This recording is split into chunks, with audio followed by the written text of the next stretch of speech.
one of the biggest changes we have to have is recognizing that we are not an external species living on a rock that is floating in space. This rock is the one that created us. All the minerals that are within our body are coming from the minerals that are in the soil.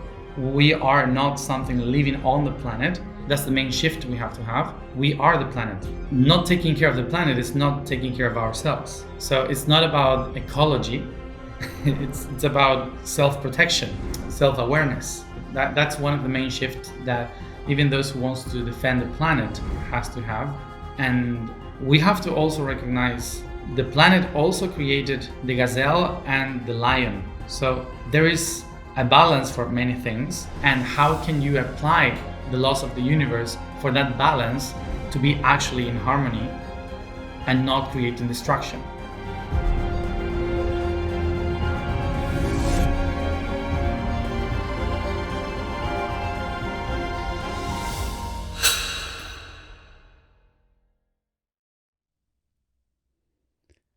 Matías De Stefano, welcome back on Just Tap In. What timeline are you most excited about for humanity right now in this moment? Thank you for inviting me. And timeline, well, I guess that the one that we are not in, for sure. And we have been already we have been last week in Egypt, and the whole thing was about we were in the Tree of Life in Egypt, and the message of the Tree of Life said you are all out of the right timeline, and I think that gave me this concept of we are all in the right timeline because of learning, and I am excited about everything that is happening today in the world with this expansion of consciousness, with people understanding that what we are living is not anymore what we are supposed to live. Everyone willing to change, but not knowing where. And this not knowing where is because we are out of the right timeline. We are living in a parallel reality right now that is not the one that we were meant to live. But even though, because we are living it, is part of the process to understand it. So I think it's really exciting times right now, even more than many others that we have lived before. And from a greater perspective, is there such thing as a right timeline? And what would that even begin to look like for us? Let's say I usually and lately I'm trying to describe things with something that I don't understand, which is music. Because I don't know how music works, but even though many of the messages that I'm receiving is regarding music. So let's say that you have a piano and you have 88 timelines, which are the chords of the piano. So in order for you to play a song, you cannot be only playing in one timeline. You have to play many, but those many needs to be correlated to one another, meaning there must be chords and harmony for that to sound correctly. If you are playing a song, but every time that there is a specific chord of tension or resolution, you miss the right note and you play the other one, the one aside or two more to the left, what happens? That it sounds wrong, and everyone is like, that wasn't good. So there are many aspects of ourselves that are in different timelines, in the past, in the present, the future, in different dimensions. So imagine that there are beings in the multidimensionality playing a huge piano, and when they play the song for the right song to be played, to be heard, the aspect of the third dimension, which is us, we are like not concentrated in the song, so we play any other of those chords, of those strings. So our note, if it's not tuned correctly, if it's out of the timeline, we are not part of the song. We are part of another song, and that is what breaks harmony in most of the process. Not only here, but also in other dimensions that are waiting for us to play the right note. So there is no wrong, because our note, if we decide to change the song, it might be good. So it's good for another song. So it's not a wrong timeline. But when everyone decided to play a different song, but we don't play the right note, so that's the wrong thing, basically. Beautiful. And I wanted to talk to you about this recent astrological and planetary shift where Pluto went into Aquarius. Oh, yeah. And you're calling this a new great planetary revolution that began very recently and goes all the way up for the next 20 years. Yes. So why are we living through this planetary revolution? And what does Pluto entering Aquarius really mean for all of us? Well, Pluto is the slowest planet. Even if people say today, well, it's not a planet anymore, it doesn't matter what science says, it's there. So it means that it's moving our energy anyway. And Pluto is the slowest because it's the farthest. So from our point of view, it takes a long time for it to move from one constellation to the other. Like, for example, Mercury changes so many times every month. It can change many constellations, but Pluto, it takes many years. So from our point of view, Pluto, which is the last one, it's also the death. So it's the end of a process. If you have the Sun, Mercury, Venus, Mars, all of them are part of our life. And if you take the solar system, the last one is Pluto, which means this is the end of something. So it means transformation. You have to transform. There's no way you can escape that because it's the end, it's death. So you have to get ready, but you might not be ready for that change. And Pluto takes all the things that we have been hiding within us, which is the alchemy, the transformation within, the release of all our darkness, so we can acknowledge it as poison and create medicine from it. So it's like all the darkness that is inside coming out, telling us this is the time to transform, and you cannot keep that within. You have to spread it outside and transform that. So it's very pushy, it's very tough. And when it enters Aquarius, it's crazy because we are used to Pluto in Capricorn. And Pluto in Capricorn is like hard work. You have to break your structures. You have to do a hard work and find a routine and find a way to actually transform yourself. It's a very slow process. But Aquarius, it will change every day. It means that, oh, you have to die today. Oh, you have to die in 3 hours. Oh, you might have to die tomorrow. So, and you don't know. It's a constant innovation of transformation. It's like we are gonna go into 20 years where everything will be killing us constantly in the most unexpected ways, trying to make us see things in a completely different way every time. So it's very exhausting and very weird. And it's going to be 20 years that are going to be like, what is happening? I don't understand anything that is happening. And a shift of ideas, a revolution of concepts and society. Like the last time that this happened, that Pluto entered in Aquarius for so long, was the French Revolution. So, and the French Revolution was very, very intense for all humanity because it changed the way we are today. So the next 20 years, starting a month ago, are going to be Is democracy the right way?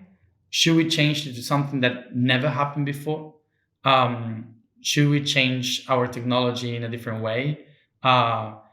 So all these things about going to Mars, transhumanism, all of that is going to be these next 20 years, and most of people are going to suffer that. So it's going to be crazy. Yeah. Yeah. And I would love to open the space also to utilize our imagination. And you have a pretty wild imagination as well of what structures and systems could arise from this void of this unknown that we're entering. And I know you're very politically oriented as well and have dreams of shifting the political system in your own way. How would you begin to lay out a new system for humanity that would bring us more back into our divinity, in our wholeness, in harmony with each other? What would that look like for you? By nature, most of humans are looking for that right now. And most of the technology and the ways and organizations that are being born in this time, they are starting to be aligned with that idea in the future. All of the new ways of connecting through internet, through not hierarchy structures, and being more autonomous in every decision. The way in which, for example, Bitcoin is basically crashing the idea of what economy is.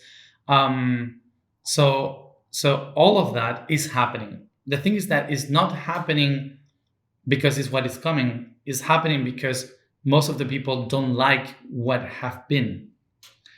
And what have been, it was useful for the time that we needed it.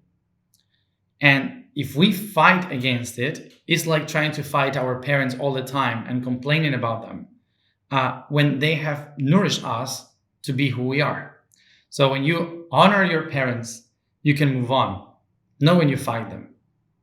So, and this concept of not fighting the system, for me, is very important to transcend the system, because we have this ancient idea of we have to fight the king. We have to go against the laws that are forbidding us to do whatever. We have to go in the streets and protest, and actually most of the changes are not happening because people fight, are done by people that are in their living rooms trying to program that system, to create tools for that to happen. So the other ones are making noise, of course, because it's the way you can realize that something is off. But actually, the change is not happening because of that. The changes are happening because of the people that are planning the new things. So in Aquarius, it's going to be more about that. And putting together a group to fight against something because of an ideology, that's very Pisces era. We have to be all together. We have to love each other, be all equals to one another, and go against anything that limits us so we can be expanded and whatever. But the conflict with that is that whoever thinks a little bit different from us, we create polarity, duality. We start to fight against each other, like political parties, for example. So parties from parts, like we cut the parts, and you cannot cut society because it's fluctuation. It's like an ocean. There are some waves up, waves down, but all the waters are combined. So you cannot divide. And these were the two fish. Sorry. So you have one right, one left, and that's the very symbol of Pisces in our last times. Which is one is going to one direction, the other one is going the other direction, and all trying to find the school of fish. So you feel that you're a part of something. So that is going to be over, because individuals are going to be connected to one another, not needing to share the same thoughts. or the same ideas. They just have to have a purpose, a project. We need to solve this situation right now. So imagination is going to be the most important tool that we can have for that. So the new systems that are coming and that are being right now designed in parts by different people, it's more related to how biology works. It's more related to how a human body or any other body works in nature. We have a perfect technology because we work perfectly in our daily life, but we have millions and millions of beings that they know what to do. They all relate to one another and they don't follow rules. They don't have a president, like ourselves don't have a president, don't have a parliament. They don't have laws. They apply different types of laws, which is the inner law. They apply resonance. They apply freedom. They know what to do and when to do it. They use the brain as a way to share data and information, not as a way of control and rule. So if you pay attention to how biology works, is how the future will work. But we are still thinking as mammals. That's our problem. We are still thinking we need the herd, we need the leader, we need the one that cooks, the one that fights, the one that so we organize the structure in a herd, and whenever there's another herd in front, so we have to fight it or make ourselves better. I don't know. Like there is this situation of mammals, not humans, that we are still fighting. We are still trying to go against each other, and we are entering in a complete different era that is totally opposite to our mammal way of living. And that's why technology is taking over, because technology goes beyond our mammal way of thinking. And so I like to say that we don't think as humans, we think as mammals, which is very different, because a tree, a mushroom, a whale is also human, because human means from earth. So they're all human. So we will become humanity and we will become humane when we stop thinking as mammals. Hello, beautiful family. Quick one today. I just wanted to take a moment to thank each and every one of you that have subscribed to this channel. Your subscription means more than you know. Even though it's free, what you're doing is you're empowering a whole channel to be able to do this every single day and continue showing up in the way that we can with all of our resources on hand. Thank you for contributing to the growth of this channel, for sharing it with the people that you love, for creating a conscious movement of individuals that are seeking the sovereignty and the divinity of their soul. This is why we're here. And if you haven't already and you're enjoying this content, I invite you now to look below on that little button that says subscribe and welcome you properly to this community. Thank you for being here. Thank you for being who you are and being pure love and radiating that with everyone that you see. Back to the episode. Wow. There's also another element to this where the planet itself is in a moment where it's becoming aware. Mm-hmm. It's becoming more conscious. And what would that then mean to the human, the species, the humanity that lives on the planet itself as it becomes more aware? How would that affect and link? If we're very connected with the earth, how would that shift us, ourselves, and the collective? Well, one of the main things that for sure will happen is that human beings that recognize connected to the planet, we are not going to speak about the planet and humans. We are going to say Earth. I am Earth. So I'm human, not speaking about the species you are, but speaking about the planet you are. one of the biggest changes we have to have is recognizing that we are not an external species living on a rock that is floating in the space. This rock is the one that created us, is the one, all the minerals that are within our body are coming from the minerals that are in the soil. So we are not something living on the planet. That's the main shift we have to have. We are the planet. So not taking care of the planet is not taking care of ourselves. So it's not about ecology. It's about self-protection, self-awareness. That's one of the main shifts that even ecologists has to have, even those who wants to defend the planet, as if we are not part of it. And we have to also recognize in these terms that the planet also created the gazelle and the lion. So it's not that the planet wants for everyone to be a deer eating grass. The planet created options that will kill each other, that will generate different ways of consuming energy. So that's why we have humans that behave more like a lion and humans that behave more like a deer or a gazelle. So, so having that in mind,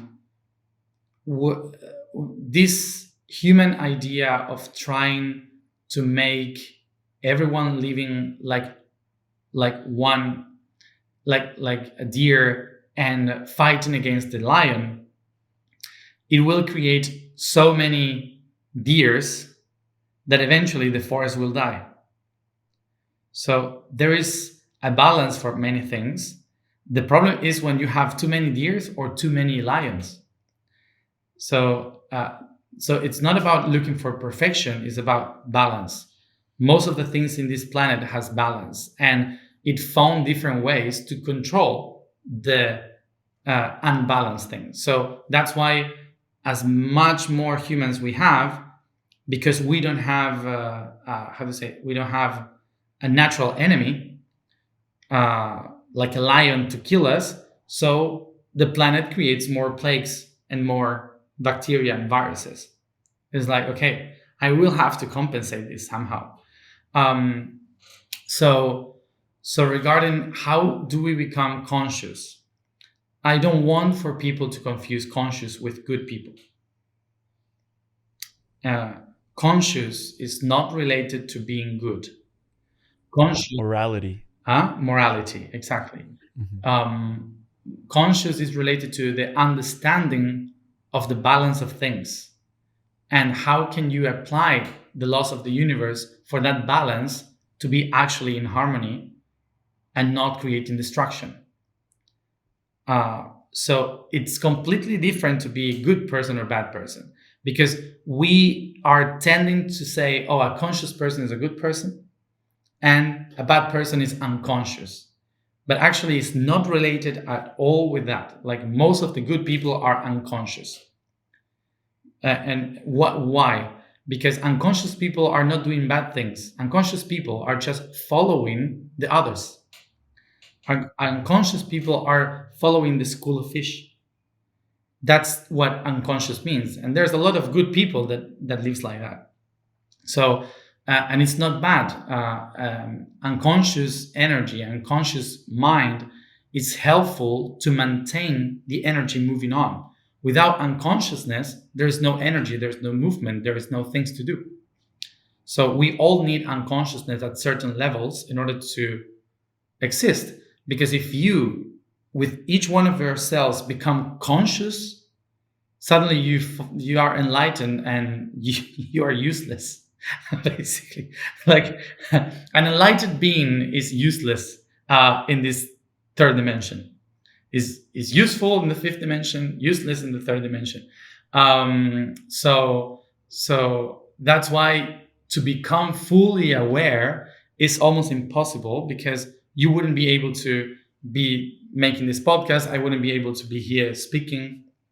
Like, we need to keep the energy moving. So To have consciousness is to be aware that you need unconscious and subconscious in order to function.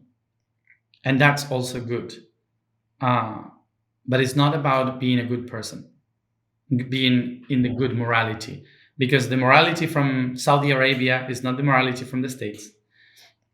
The morality from Spain is not the same morality from Argentina. I don't know, the morality in China is completely different from the morality in Australia. So it's very different. And so you cannot put morality to consciousness. It's different. Beautiful. Last week, I was in Mexico at Dr. Joe Dispenza's first 10-day extended retreat. And toward the end, we were really getting into talking about dimensions, multidimensionality, parallel lives, timelines. And it was fascinating because he describes the soul as a recorder, and that if we are eternal beings, that means that the soul has been recording a lot of different things that we've experienced. And when you were 12 years old, your guides told you that you would start remembering the last 12,000 years of history. And so many memories came back to you. And we touched on some of them in our first conversation, but one I would really like to go deep into is you were recording a show on Gaia, and all of a sudden you remembered one of these recorded memories that came back to you that really, I think, struck a chord in you and really explained to you why all of these memories came back to you. You looked into someone's eyes and something happened. If you would, I think it would be a beautiful space to open, describing that and why that happened and what you were feeling when you remembered that. Yeah. Well, first, to put a context into what is memory, as you said, is a record, and record is the same word in Spanish for remember. So recordar. So it's the same origin of the word. Recordar, remember, record. For Spanish is grabar, but actually it's the same word. Why? Because recording or remembering, which is the same thing, is not just about recording things that happened. It's about bringing them all to your heart. So when we talk about remembering with our brain, like I am remembering images, I'm remembering things from the past, we tend to compare memories with neurons, with the images that we see in our brain. But that's the last process of what is happening. When you remember, you're actually putting together so much information and data that is all around, being absorbed by every cell, but by every one of the senses in your body, that then when they all match somehow and they link in your heart, suddenly you unlock a memory. And then your brain, the processor, is interpreting that memory and showing you how it looks like. Okay? So this means that we are constantly remembering, but we don't pay attention to it. And one of the reasons we don't pay attention to it is because we are not usually in our hearts. We're usually in our minds. So because we're constantly trying to understand everything that is around. And by being in the heart, I don't mean like these people that say, I love you. that's not being the heart. Being in the heart means that you tied everything in the 0 point where you don't feel any emotion. The heart is this beating, constant beating that marks the pass of time. It's like a clock. So it doesn't have emotion. When we feel these emotions are actually from our stomach or intestine. It's not from the heart. It's just that the heart starts to beat faster because it's pumping blood, basically, because of that. But the heart is this middle point of void, where when you connect everything to your heart, like the feelings of your legs, of your brain, of your side, of your hands, every organ, all of it goes to the heart, and suddenly you are not. You disappear from yourself. Suddenly you just hear the pulse of time. Suddenly, in that moment, is when you start to make sense of the memory. So that's why there's this confusion of remembering, feeling in the heart. Like you have to be more in the heart. People confuse it with emotions, and it's not that. Being loving and stuff like that, but it's not. So, what does it mean? That it means that in every timeline, imagine that what I said about feeling your leg, your hand, your ears, your eyes. I'm describing space. You can also say feeling the room, feeling the garden, feeling my country, feeling a mountain. I'm describing places. But in the pulse of the heart, those directions are time. So that mountain for the heart is not a mountain. For the heart is 1987. For I don't know, the country, oh, it's 1701. I don't know. Like you have timelines that are also there, happening, existing there, but you can connect with it. And when you pull them together, suddenly you can remember things that are actually happening in different timelines.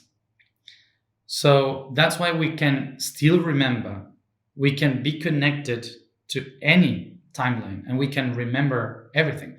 The recording of all of that means that the soul is being able to experience everything and bring it back to the heart, once and again. So, so to have this very old image is like having a cassette, with the and then to listen it all again, you have to put the. We used to put the. This is terrible for the Gen Z, but but we have to put like a pen or something to screw it until you went backwards, in the recording. So in order to be able to remember, you have to allow this heart to be again turned backwards and backwards and backwards, which means to make a revision of yourself, meditation, self-observation. So it's like a constant, like to rewind the cassette, you need to go backwards and backwards and backwards with yourself. Not in time, but with yourself. Who am I? Why am I doing this? Blah, blah. So all these questions are about rewinding the cassette. So what happened with me in that specific moment when I was talking about this this situation that was in Egypt? It was not Egypt; it was a colony from Atlantis, and I was describing a situation of a meeting, and so to describe it better, I had to go backwards with myself until I was not Matias talking. I needed to become the one that I was there. So I needed to transform myself into Shiu, the one that was, to be sitting in that chair, observing the table. So I was actually living that situation. And in that moment, I saw something that I did that from the point of view of Matias, I wouldn't remember. So I was observing from her point of view, and she turned towards this being that was sitting on that table, a Syrian person, a very tall being with a veil covering his face. So as we were not supposed to see, to watch these beings into the eyes. When they were talking, they are talking with so much awareness that if you see them in the eyes, it's like you can see everything. So they say you always bow in front of them, and you don't look them in the eye when they speak to you. But when everyone were like this, I remember I went backwards and suddenly looked at him, and he looked me back. So when I saw it, I saw the future. I saw many things, and in that precise moment, I remember because of that. Because I tune in a different timeline, a different record of someone observing me through time while I was trying to remember something. So I saw everything that he saw. And it was like this sight that made me remember today.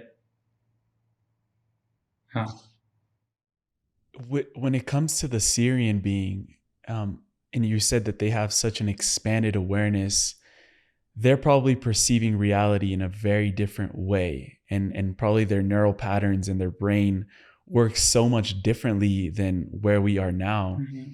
Do you think that that's in terms of evolution and consciousness rising and ascending? Will we get to the point where we perceive reality in the same way as these Syrian beings? Like, you're getting a taste of it, but I can imagine that it's far more complex than that as well. It's more complex because we are related to the biology of this planet. For example, even before the first cell existed, we were already programmed on how to see reality.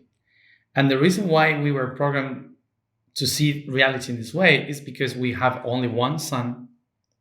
Our Earth spins 365 days a year in 24 hours every day. And we have a moon that has 13 cycles. And so all of that, it's programming our way of thinking, our way of perceiving reality.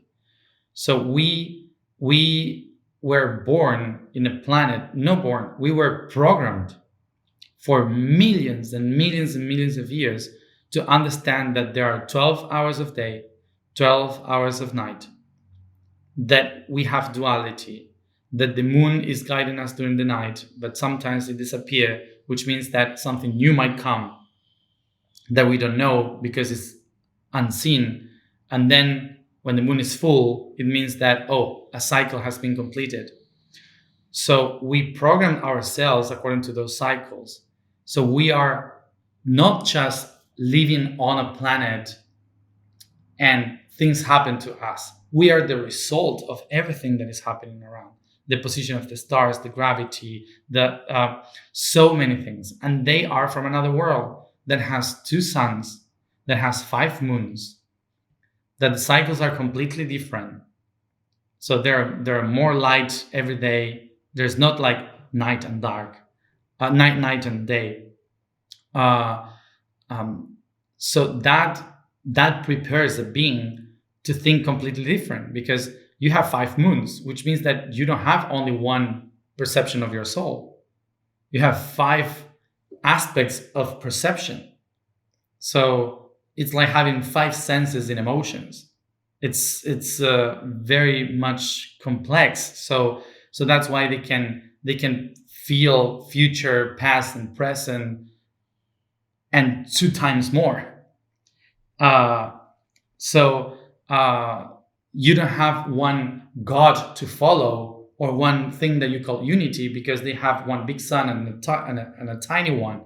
So that means that you don't have the father figure, that you realize that that's another type of light, another type of understanding yourself. So you don't follow someone, you are one with someone else. So it's easier for them to be connected to telepathy, for example, than us. For us, it's more about how do I feel regarding the one that I have in front, which is like moon and sun. So we are programmed by that. But for conscious being that has 5 moons and 2 suns, you can see reality in a very, very different way, because their cells were programmed that way for millions of years. So it's not about humanity won't reach that level uh, unless we leave the planet. Yeah. Mm. And in this case, they were leaving their own planet to come to Earth and have these meetings with the humans that were around in the colonies of Atlantis. Do you remember what these meetings were about, what they were discussing, and why at that time we still had people from the stars visiting us, and now we don't see that as often or as publicly in the mainstream? The reason why some of them came, one of the main things to understand is that they don't come to speak with humans. They come to talk with Earth. So when they come here, it's not like they are talking to you personally. They talk to a system of this planet. It's like, for example, I'm talking to you right now, but imagine that instead of deciding to speak to you, I decide to speak to your right eye. So I'm not speaking to you. I'm not speaking to Emilio. I'm speaking to the right eye. That's it. That's the only one I'm going to speak. Or maybe one tooth. So that's not how it works. Like, you speak with the whole being. So they have become their planet. So when they come to speak with us, they speak as a planet to a planet. So what happened? If the planet is not paying attention to what is being said, how can you speak with someone? The reason why people from other worlds were able to speak with Earth is because the civilizations on Earth were all aligned with solstice, equinoxes, constellations, the cycles of the moon, the cycles of the sun. We were all tuned into the right mountains with the right rivers, like working our lives according to the consciousness of that time. So the mother civilization was connecting us all to be a spaceship of time. So Atlantis was one of the civilizations that managed to adjust humanity to how the planet is thinking. That's why they were able to come and speak. But it's like trying to connect two computers from one side of the world to the other without internet. Like, if you don't have internet and you don't have a cable in the ocean, you don't have the satellite, if you don't have all the technology that it requires for you to speak with someone from the other side of the planet, like we are doing right now, so it's impossible. I cannot even see you. I might know that you are there. Like, I have the feeling that he's there in the other side. But if I have to send you a letter, handwritten letter, to answer every question that you have, how long it will take us? It would take us like years until we finally finish a conversation. So the same thing we are trying to do by sending letters in a straight line to other worlds. Like, we don't know when the letter will arrive to in that way of thinking. So the Atlanteans and other civilizations in the past, what they did was, I'm not sending a letter. I'm not saying like smoke messages to other worlds. I'm going to connect with them, becoming the planet and using the quantum physics in order to communicate with beings that I don't need to see their eyes. I don't need to see them physically. So we are not ready for that. We might be getting into the tune for that to happen, but we are still in the Star Wars way of thinking. We are still thinking that, oh, if the aliens come, they will save us. No, that was Jesus. It's like, aliens are not here to save us. It's like how can they save us from ourselves? Like, the problem is you. It's not like, if they come here to save us, they have to kill us. So it's not. First of all, we cannot project Christianity or prophets story with aliens, because they don't think that way. They are not here to save anybody. And the other thing is, like, we want to speak with them like humans speak with kings or presidents, like trying to make political things in between one another. And they don't think in those terms. They think like beehives. They think their way of thinking is completely different. So they are not coming to you unless you are in tune.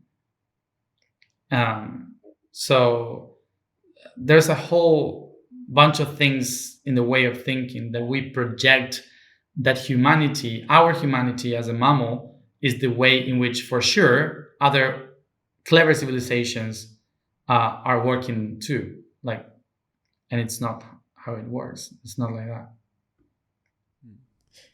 In what ways have the ways of thinking of advanced life forms influenced our culture now? Because if this was in Atlantis, around a few thousand years ago, now we don't remember a lot of those things. But what has that influence of their time here in the past influenced us today? And how are we beginning to rediscover those messages that they left behind? They left us the understanding of time in a circular way, and the power of voice, sound, as a way to build, to structure reality. So that's why in the ancient times they understood much better how the constellations work, the planets. Like now we understand the science of it, but not the essence of it. Like we're still like trying to get that. So in that time they gave us the way to understand how to organize the technology of this planet, like the pyramids, the temples, how to build all this up. They didn't bring like a spaceship and said, "Here you are." That's what the Europeans did with other countries. Like, oh, you don't have civilization, so here you are. Christianism, here you are. I don't know. All the republics, whatever. Like the democracy. Let me just take your gold first, and then Yeah, I will take your gold, and then so it's not, that's our way of thinking, but from their point of view, it's like you need to understand time. You need to understand the technology of this planet related to how to build the mountains to harvest time. That's part of the cultural thing that gave to every civilization the same basis of the stories, the same stories of the of walking a path of 12. Everything comes back, like all the stories and cycles and the technology of the pyramids around the planet. So that was all the legacy of our interaction with them. you They had a didn't build it. conversation Sorry. recently. They didn't build it. They didn't build the pyramid. They helped us with their understanding of sound and Yeah. frequency. Mm-hmm. It's interesting now that we're talking about pyramids, because you recently had a conversation with our friend Robert Grant, and you described how there is a planetary network of pyramids around the world, some that we know about, some that we don't know about. But the goal then is to play these pyramids in a harmony, like a song, once we understand how they work as a musical scale. What can you say more about that? Well, every pyramid is designed with a specific mathematics, and when you do the right math, which I don't know, when you do the right math of We'll leave that to Robert. That's for Robert. When you do that, to find the right note of each pyramid in the world and the position of those pyramids, you can actually have something that is very easy to see in those things that in the gift shops. Yeah, yeah. Have you seen in gift shops when you go to an airport, or when you go to, I don't know, Barcelona or Amsterdam, and you go to these souvenirs shops, and they usually have like this little box that you can spin, and there are like different dots located in different positions, and like these strings that hit them and makes a song. Like if you do it Yeah, yeah, I've seen this. in the right speed, if you do it fast, you can hear it. If you do it slow, you can understand it. But in the right speed, you have the song. Yep, Have you yep. seen those little? Yeah, I have one of those right by the Christmas tree now. Okay, cool. Well, so so I don't know the name of those. Like, Me either. okay, so Ni en español. I don't yeah, even know it no, in. I have no idea. So so imagine that the planet is one of those. So every pyramid in the planet is one of those dots. Okay, so at the right speed, if you have the right note, if you combine the speed of light, the speed of gravity, the spinning of the earth, and you find the right spinning of all of this with which notes and locations are each one of the pyramids in the planet, then you have a song. So it's exactly that. It's like din, din, din, din, din, din, din, din, din. So you find a specific song, and if you play that song, it's like opening the box. So to other dimensions. Why would we want to play the song? Oh, we don't have to. We don't have to.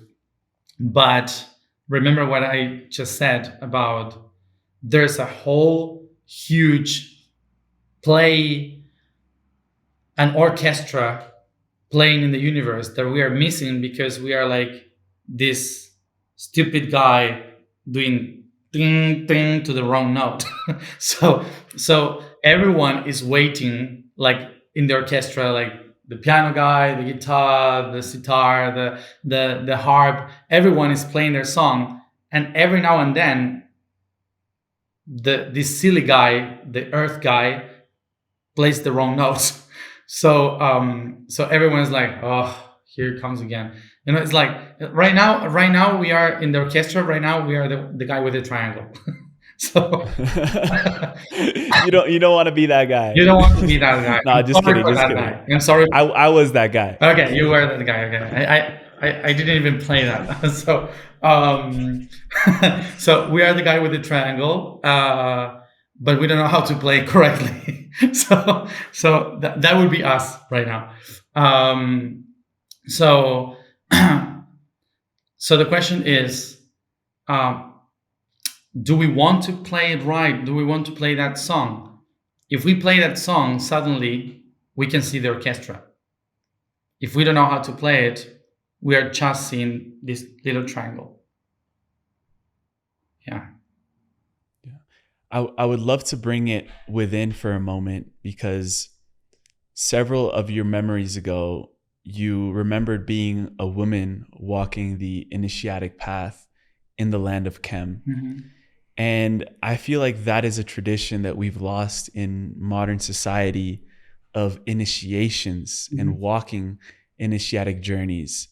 I would love to open the space to highlight the importance of what it was like back then, and also how we can begin to bring some of those elements of initiations and of, walking these sacred journeys into our life now. Well, this is one of the meetings that we have now with my team. We are trying to put together a team to design apps and platforms that can help us to do that in our daily life, in an easier way and non-spiritual way. Because we have this joke with my friends that I don't like spirituality, which is like, it's like a paradox in my life. But I want for it to be as neutral as possible for everyone to be able to access, not having to understand what an initiatic path is, but everyone knows what the hero's journey is, because we all watch movies. series and or read books. So that's everywhere in the common culture. um, so one of the ideas is how to bring that path into something technological that everyone can use every day. So what is an initiatic path? First of all, an initiatic path is anything that you initiate.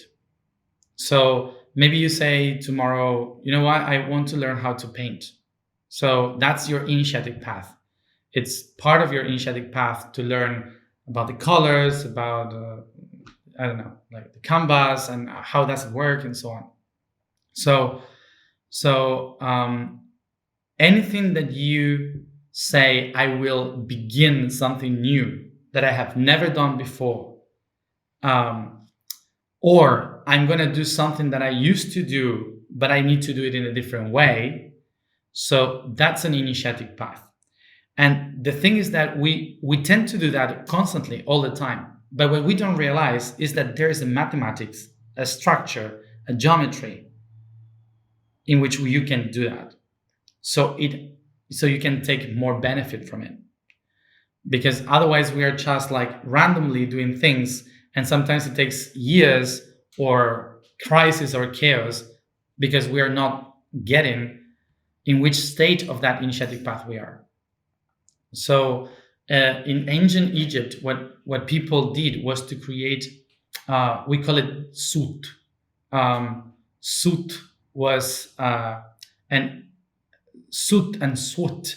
There are two different words, but kind of are related. One means the people or the path, and the other one means two.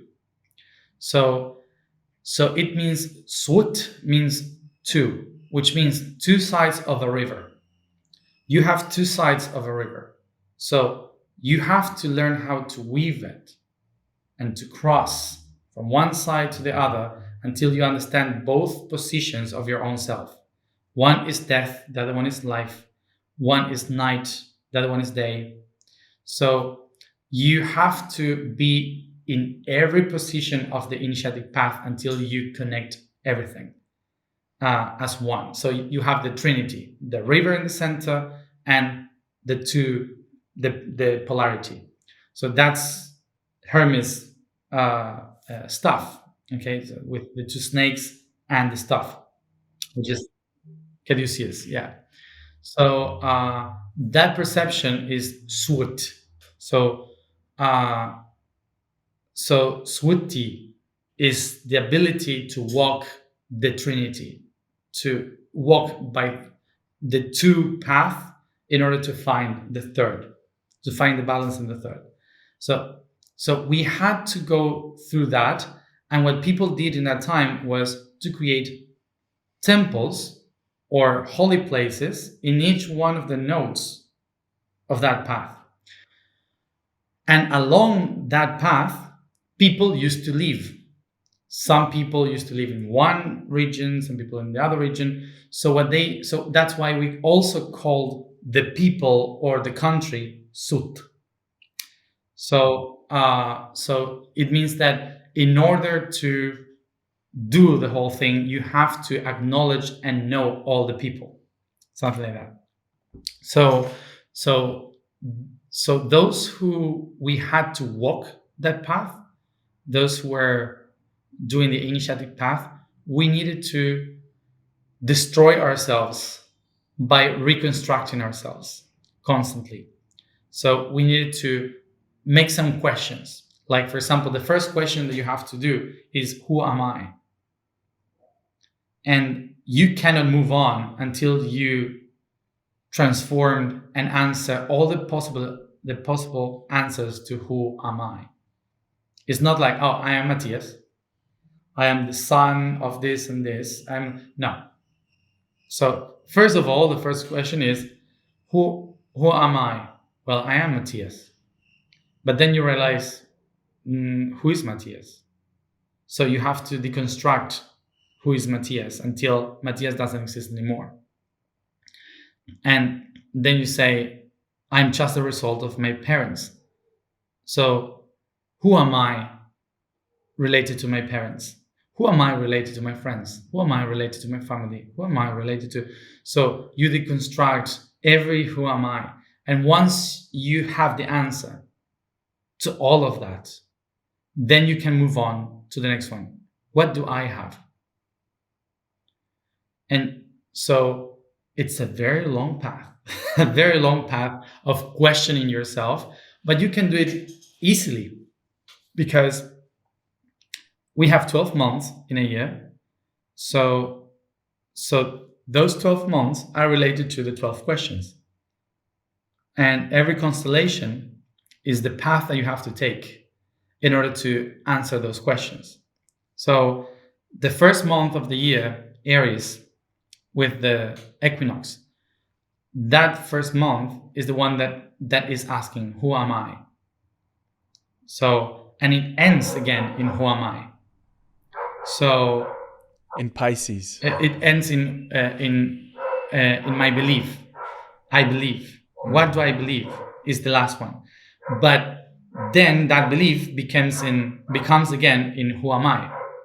Because I believe in myself. Everything that I believe is because of my perception. So I have to come back to me again. So the whole path, the whole thing is something that you can do every day with just 12 questions. Like answer the 12 questions for today. Who am I today? What do I have today to face the day? What am I able to communicate today? Or what do I have to say today? What is the feeling of today, my feeling of today? So if you just answer with one word, this 12, you start to organize your initiatic path every day. It's these 12 questions that you have to kind of answer in order to program what is going to happen during that day. So you can do that for every month or for every year. It's just about how to relocate and organize that. And then it gets complex in the initiatic path, because for you to rewire each one of those questions, you need to follow the 7 laws and apply those 7 laws in each one of your 9 physical chakras. So you have to ask to your feet, who am I? And then when you say, who am I? You have to go through your idea of who you are, the correspondence, why you are like you are, the vibration, what is my name or the word that describes me today, the rhythm, am I like this often? So you have to ask those questions and then go chakra by chakra, asking the same question. Who am I? Knees. Who am I? Genitals. Who am I? Sacrum. Who am I? Plexus. Who am I? Heart. And in every chakra, you go through my idea, which is mentalism, then correspondence, then vibration, then rhythm, cause and effect, polarity, and generation. When you reach generation, you say, oh, I am this in my heart. Oh, I am this in my throat. I am this in my third eye. So that's generation. You transform the question of the idea, mentalism, to something real, generation. But you have to walk that path. So it's a whole complex thing when you start to weave that initiatic path. It's all about deconstruction of your being so you can actually be. Yeah. And you actually took this path of self-discovery from July 29th, 2020 to August 4th, 2021, where you spent 365 days inside the Great Pyramid of Giza. Not all day. To explore. Not all day. You would go once a day, right? Yeah. Once a day for 365 days, asking these questions. But really, before getting into that process for you, I would love to stay on the initiatic path that people would take in ancient Egypt and ancient Chem. And you said that Bir Tawil, the land of no one, which is also related to the Philosopher's Stone, is the missing piece in order to complete the puzzle to rebalance and reset the initiatic path that Thoth had designed for everyone. Yeah. Why is that the missing piece? It's a very long story, but I will try to summarize it. So, the Nile is this stuff of the being, and the reason why the Nile is so important and not other rivers in the world, I don't relate to other rivers in the world, but coming back to the origin of all human consciousness was the Nile, and the reason is because every human being that was born for the first time on this planet, the species human beings, we are from Africa. We are from Botswana, from Zimbabwe, from South Africa, from Tanzania. So when people from Africa started to spread from Africa to the north and the east, they had to cross the Nile. They all had to cross at one point the Nile that goes from Uganda to Khartoum. That's one of the Niles, White Nile, and then the Blue Nile that comes from the center of Tana in Ethiopia, with the Blue Nile going to Khartoum, and from close to Khartoum in Sudan, it becomes only one Nile going up to the Mediterranean Sea. So from the mountains of Ethiopia, or from the mountains of Sudan, the forests of Sudan and Uganda, every human being that spread towards the world, they needed to go through the Nile or cross the Nile, which means that humanity, in order to spread in the planet, needed to follow the Nile. So that's why it's our first initiatic path that we did consciously, knowing that we were heading north. Is the first path that took us to understand, okay, this is a very holy place for us. If you follow that river, you won't get lost if you try to go to north. So that's our first purpose in life. Before, we were just going around trying to find a tree, trying to find food or a well of water. But this one created a nation. This one created something different through ideas, consciousness, and so on. So the middle point between Khartoum and the Delta, that middle point is close to the region of Abu Simbel. So all that territory was controlled by an empire called the Kush Empire.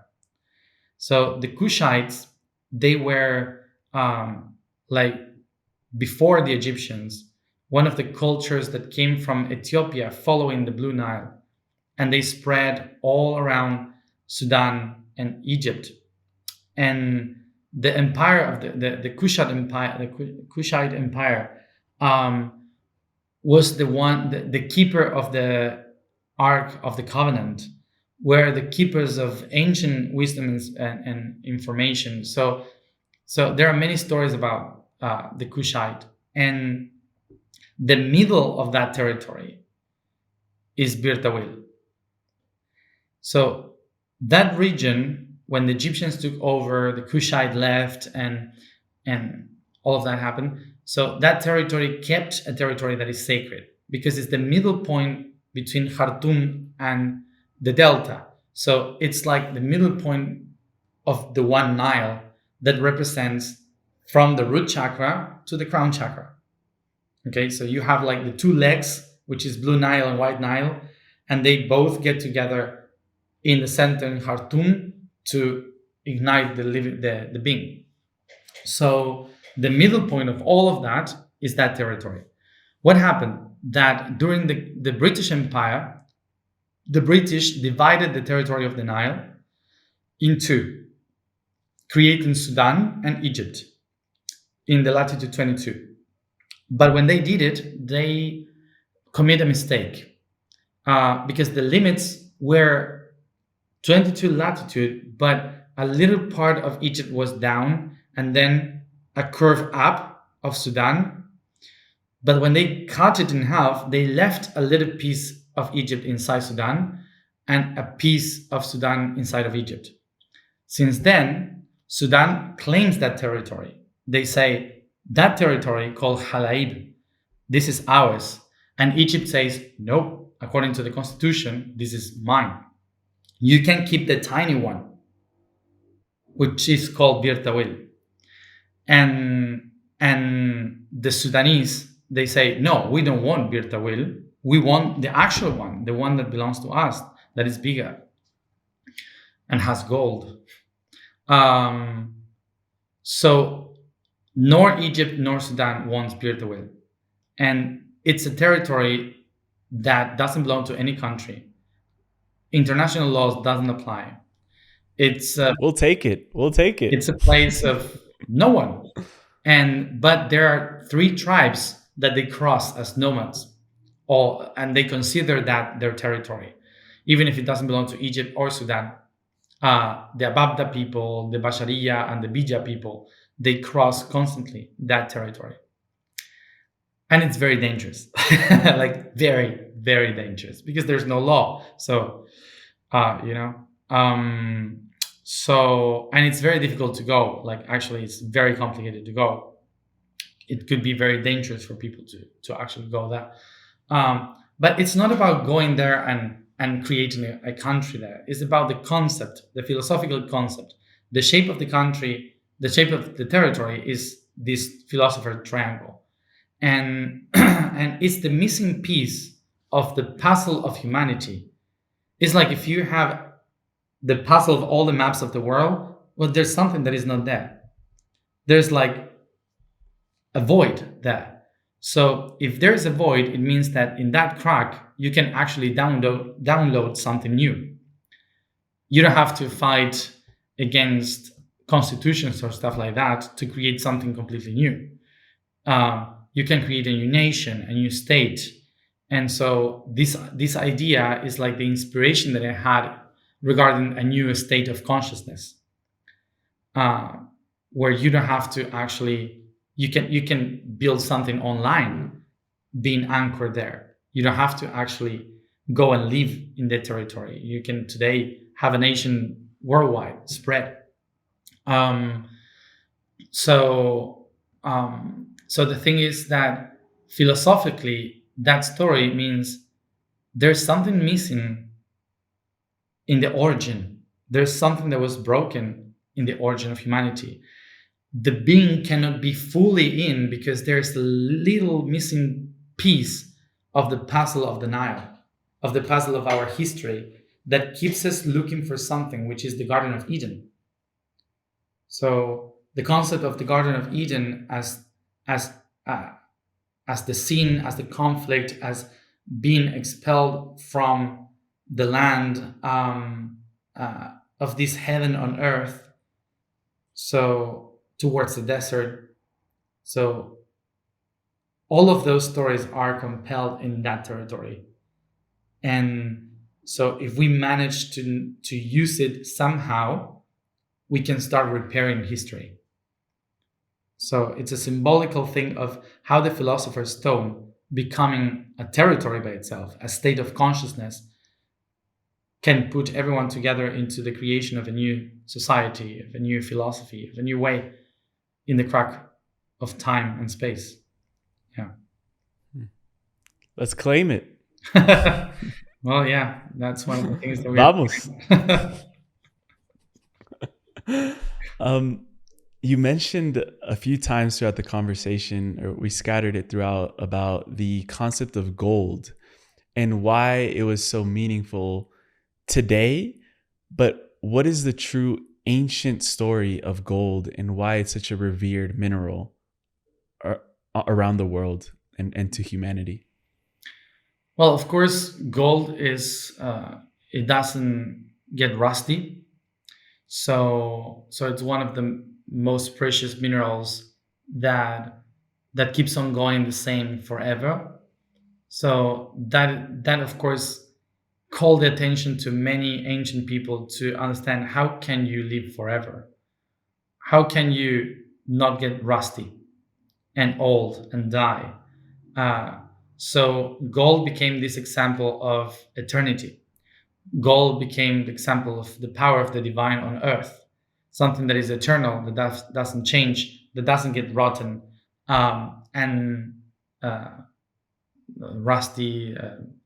So, and it's shiny and beautiful. So, how can you make everything turn into gold? Became like the philosophy of every ancient tradition. For some people, gold uh, was so holy and so sacred that needed to be everywhere. For example, I've heard a lot of people saying, well, in the Mayan traditions or the Aztec traditions, gold was like nothing. The European people were looking for gold. And In Colombia as well. yeah, in Colombia as well. Yeah, everyone used gold. But it was because the mindset was different, not because they didn't value the gold, but because in their mindset was the divine is everywhere.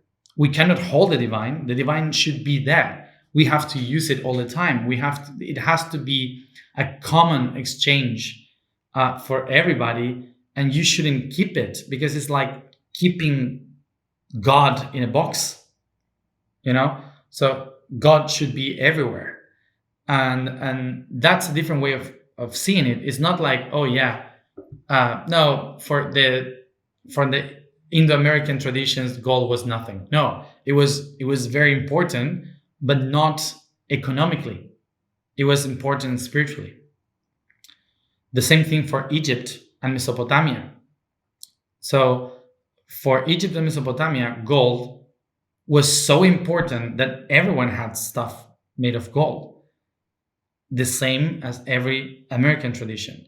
So that's why they use gold everywhere. They decorated everything with gold. Everyone had something made of gold because it was related to God. So instead of having a rosary, they had gold. To represent that eternity. The thing is, when the European people that also were using gold in that way at the beginning, when the European people started to create a different way of economy related to storaging minerals instead of food, when they said it's because the value of gold can last forever, so they changed the concept of the gold from spiritual to administration. And that was the main shift, because the Vatican, the Celts, the Norse, they all use gold for everything because it was a precious material to show that they were connected to God, to eternity. But at some point, the European people started to think, let's administrate everything in gold. And most of the people that started to think that way were the people that thought that everything in the world, in the matter, was not sacred. Only God in the skies is sacred. So they took the holy aspect of the physical things and put it into heaven. So, for example, in Judaism and all the Judaism traditions, with the Kabbalah, with the Hebrew tradition, they didn't value gold; they valued the word. So they said God is word. The other traditions also said that, but also value the nature of God. But because the the Semitic tradition that came, there were first of all the Aramaic, the Jews, the Christians, all those traditions, they didn't value nature as the divine, but they value the word of God as the divine. So they started to use gold as an exchange of economy instead of divine of God. and that's how they turn to be we turn to be disconnected from gold, and they start to look for gold for administration purposes instead of divine connection. uh, so by keeping all the gold and storage all the gold, they basically started to control God. that's Mm. that's It's not about economy, it's about the power of connectivity, it's about who you are. So gold is not about wealth. Gold is about God. So Very similar in the ways that they're yeah, spelled. totally, very similar. so um, so in those terms, that's why the philosophers, they used to say the philosopher's stone actually is this triangulation from the mind to the heart, is the stone that in the center has the voice, the word of God. But you have mind and heart, and the center is the creator with a voice. The upper part is Sophé, the lower part is Filet. So Filet Sophé is filet, the feelings. Feelings comes from that. So Filet is the heart, and Sophé, which is Sophia, knowledge. Okay, so Saber. yeah, saber. So so the philosopher's stone is not about a sorcerer's physical stone that can turn everything into gold. It's basically, how can you, a rotten stone, become eternal and divine by unifying what you feel and what you think and what you say. So that is actually the philosopher's stone. How do you turn everything into the real gold? You were channeling different versions of Merlin in the series you recently put out with Gaia, Journey to Remembering. And Merlin said through you, the power of the words you have not said are sometimes stronger than those that we speak. And that the first wound is the word I cannot, because that is when we give our power to others and to the outside. Yeah. Merlin had some knowledge, some wisdom to drop there. Yes, apparently. Yes. What else has Merlin taught you about the power of our words? Well, he said one of the main things that he said to me once was he made me walk a whole path through England and Scotland. And at the very last day, I sat down under a tree that he told me, you have to go there after all your path. When I sat down under the tree, I said, I'm ready to receive the message. And I was alone. And he said, the message is that you are nothing, that you don't worth it. I was like, okay. Like, damn, bro. like, give me some sweetness. You are void. And so he started to basically destroy me. And you are not important and you don't matter. With this British accent, you don't matter. And so I was like, ouch. And he told me that everything that I thought was my mission in this life, that's why I'm not accomplishing it, because I'm losing time doing things that I expect to do and not the things that I'm supposed to be. And that's for everyone. So so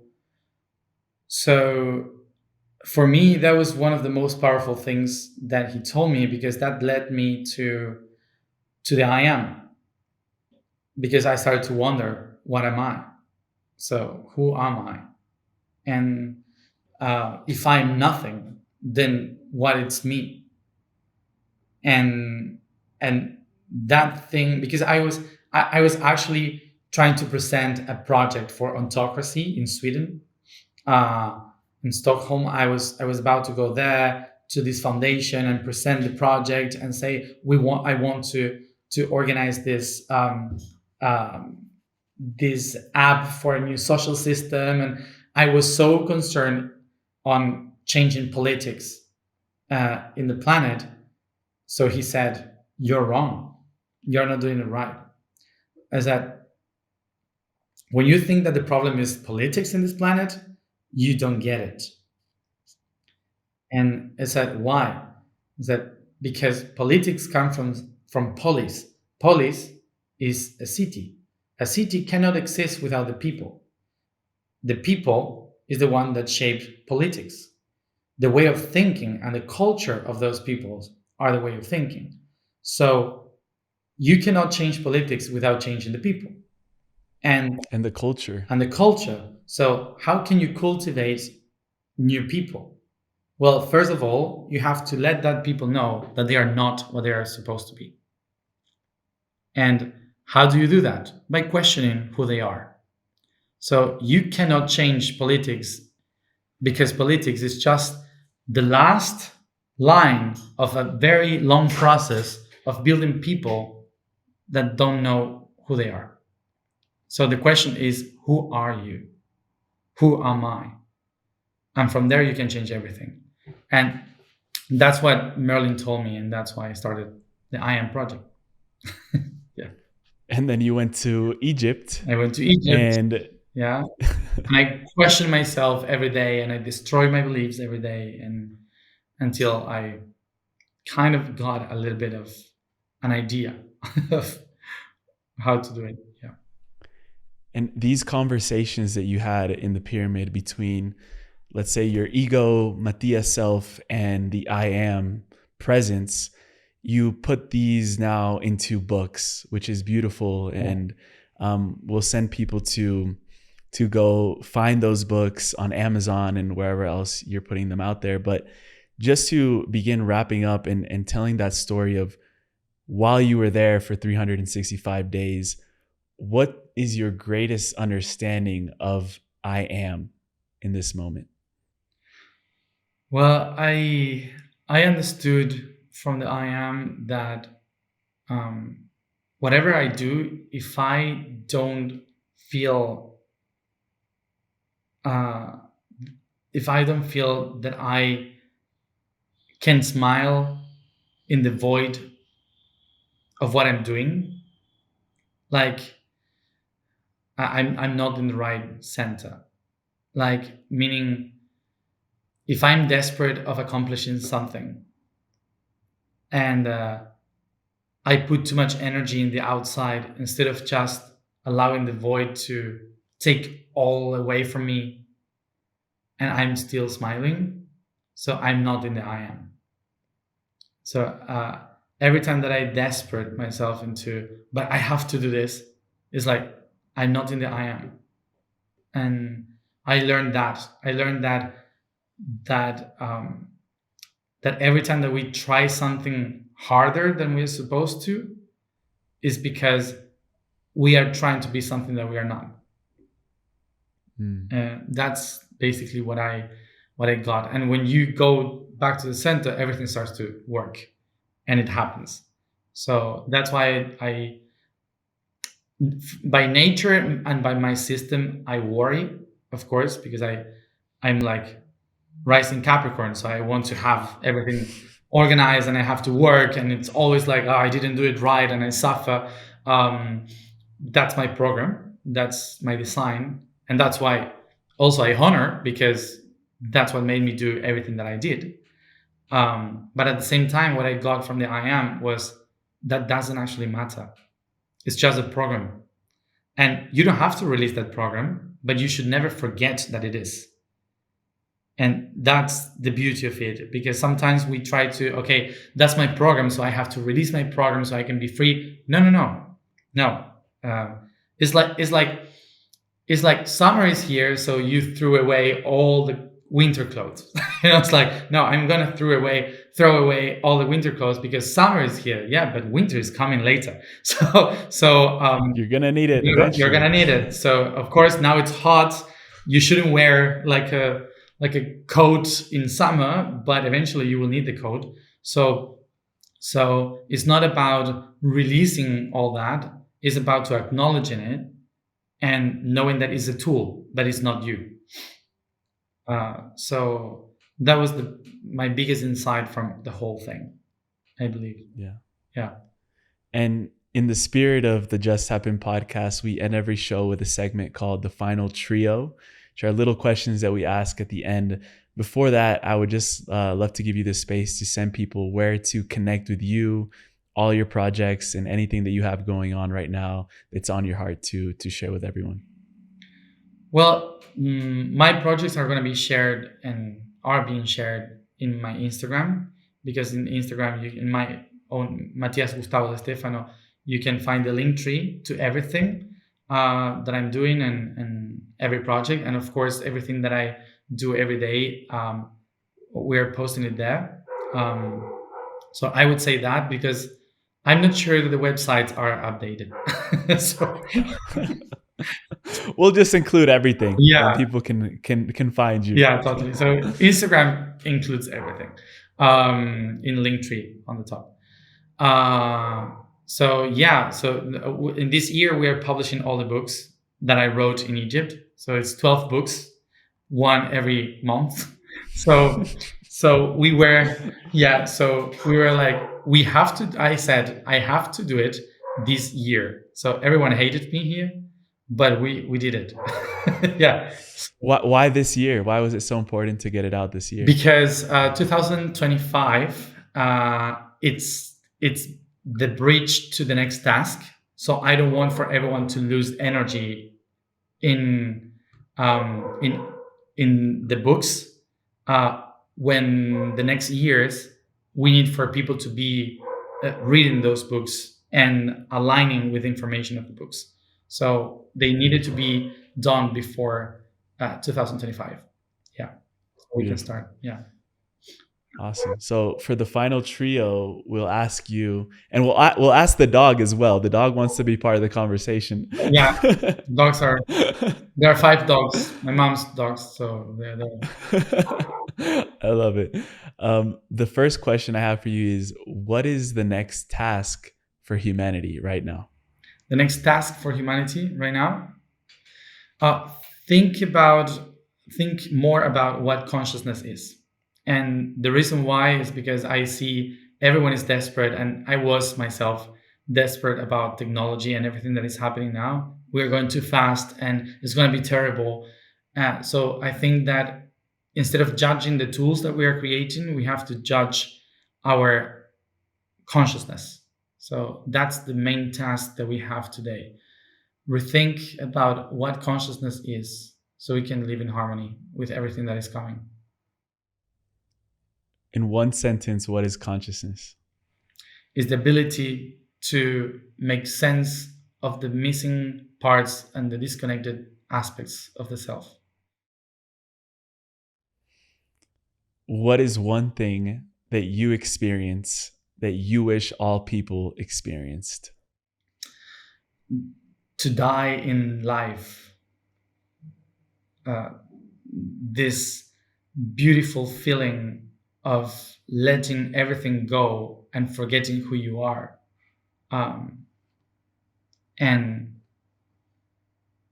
And remembering that nothing actually exists, and even though everything makes sense. I think that could be summarized in a buffo ceremony. In one sentence, what is death? Buffo. Yes. So at least for 15 minutes, you can feel it. I highly recommend situations which you allow yourself to disappear, because that gives too much sense to everything. Yeah. My favorite quote of yours is, "It's not the answer that opens the mind, it's the question." So it seems like from this podcast that we've had and in our previous conversations, you have a lot of answers. But I wanted to finalize this show in particular with asking you, what is one question that you are asking yourself the most right now in this current moment of your life? Why? Why am I doing this? Why should I do this? Why is actually this happening? So I think why, it's one of the things that I, even if I have all these answers and knowledge of why we're doing all this, sometimes I said, I'd come back to that, like, why, why did it happen? I believe that our ability to ask why is what makes us divine. Mm-hmm. And when oneness asks itself, what else is there? Why am I only oneness? Then it created this big bang effect throughout the whole universe that then created all of these dimensions, reality. It's why we're having this conversation. So that's a beautiful way to end it. Matías De Stefano, hermano, gracias por tu tiempo. Thank you so much for the wisdom that you share, the knowledge that you carry, the mission that you have, and also the huge heart that you hold. It's beautiful to see other men lead in the way that you lead. And I know that we will continue to have these conversations for many years to come, hopefully. And Sure. in any way that we can support you, we are here. The whole community is behind you. Thank you very much for everything.